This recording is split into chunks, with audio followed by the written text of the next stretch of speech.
প্রেমে পড়লে মানুষের মন ও শরীর শান্ত হয়। বিশেষ এক ধরনের হরমোন নিঃসৃত হওয়ার কারণে মানুষের নার্ভাস সিস্টেমকে পুনর্গঠন করতে সাহায্য করে। এতে ব্রেইন সেল তৈরি হয়, যা স্মৃতিশক্তি বৃদ্ধি করে।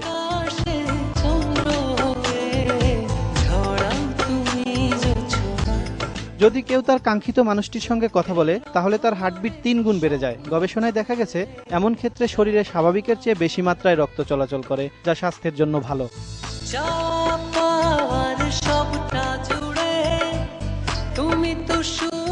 প্রেমিক যুগল যারা পাশাপাশি বসে সময় কাটায়, নিঃস্বার্থভাবে একে অন্যকে ভালোবাসে, তাদের দুশ্চিন্তা কমে যায়, হতাশা দূর হয়, মানসিক স্বাস্থ্যের উন্নতি ঘটে।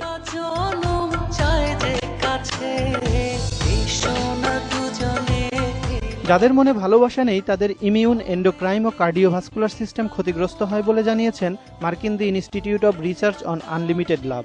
এছাড়া তারা একাকিত্বে ভোগে, যা অকাল মৃত্যুর আশঙ্কা 5 গুণ বাড়িয়ে দেয়। ভালো না বাসলে মনে ক্রোধ জন্মে, যা শরীরের জন্যও ক্ষতিকর।